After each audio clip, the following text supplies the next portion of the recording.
Assalamualaikum warahmatullahi wabarakatuh. Salam sejahtera bagi kita semua. Yang terhormat Ustazah Rosa Meisha selaku guru pembimbing mata pelajaran sejarah. Perkenalkan, nama saya Muhammad Siddiqi Arbi dari kelas 10 IPS 1. Pada hari ini saya akan menceritakan suatu peristiwa Isra Mi'raj. Langsung saja kita mulai. Isra Mi'raj adalah peristiwa yang penting dalam sejarah Islam yang mengisahkan perjalanan Nabi Muhammad SAW. Peristiwa ini diperingati sebagai perjalanan suci Rasulullah sekaligus tanda kekuasaan Allah Subhanahu wa Ta'ala. Isra adalah perjalanan Rasulullah dari Masjidil Haram menuju Masjidil Aqsa. Sedangkan Mi'raj adalah perjalanan beliau dari Masjidil Aqsa menuju Sidratul Muntaha. Peristiwa Isra Mi'raj terjadi setelah dua orang yang paling Rasulullah cintai meninggal dunia. Kedua orang tersebut adalah paman Rasul yang bernama Abu Thalib dan istri Rasul yang bernama Siti Khadijah. Keduanya dikenal sebagai orang paling membela selama dakwah Rasulullah di Mekah. Sepeninggal Abu Thalib dan Khadijah, perjalanan dakwah Rasulullah semakin terasa sulit. Itu karena tidak ada lagi orang yang membela beliau dan menjadi pelipur laranya. Pada akhirnya Allah merencanakan perjalanan spiritual untuk Rasulullah. Isra Mi'raj adalah perjalanan spiritual untuk bertemu langsung dengan Allah Subhanahu wa Ta'ala dan melihat singgasananya. Maka sebelum melakukannya, ada rangkaian spiritual yang harus dilalui Rasulullah terlebih dahulu. Ritual spiritual dimulai ketika malaikat Jibril, Mikail dan Israfil turun ke bumi menghampiri Rasulullah SAW di suatu malam dengan secepat kilat, mereka membawa Rasulullah ke sumur Zam-Zam di Mekah.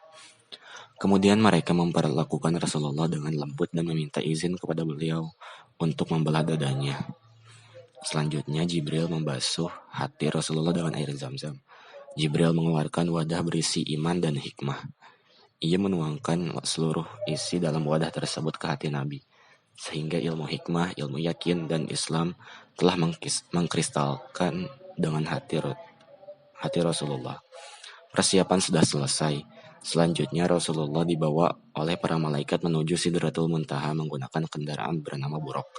Seekor binatang putih bertubuh lebih besar dari keledai dan lebih kecil dari bagal, dengan dua sayap di antara kedua kakinya. Kemudian Rasulullah pun pergi meninggalkan Mekah. Selama perjalanan, beliau singgah ke beberapa tempat yang tidak pernah dilihat sebelumnya. Setiap tempat yang beliau singgahi dijelaskan nilai-nilai historinya oleh Jibril. Rasulullah pun diperkenankan melakukan salat sunnah 2 rakaat di masing-masing tempat. Kemudian Rasulullah juga memperlihatkan azab-azab seorang hamba yang durhaka dengan masing-masing jenis dosanya.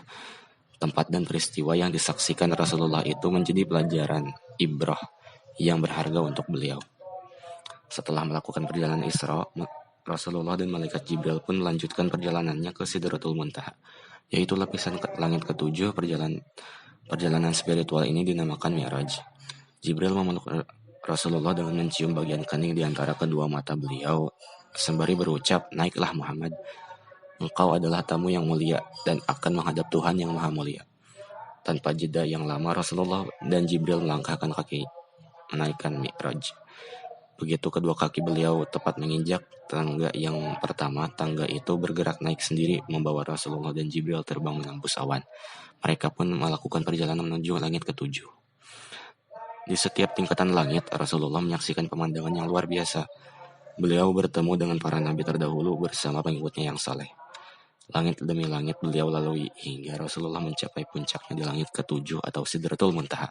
Bahkan Jibril tidak dapat melampauinya. Rasulullah pun bertemu dengan Allah Subhanahu wa Ta'ala dan diberikan perintah salat olehnya sebanyak 40 rakaat. Kemudian Rasulullah melakukan negosiasi terkait jumlah rakaat dengan meminta saran kepada Nabi Musa alaihissalam, hingga akhirnya dari peristiwa Isra Mi'raj itu tercetuslah perintah salat 5 waktu yang diwajibkan bagi setiap umat Islam. Sekian dari saya. Mohon maaf apabila ada salah kata. Wassalamualaikum warahmatullahi wabarakatuh.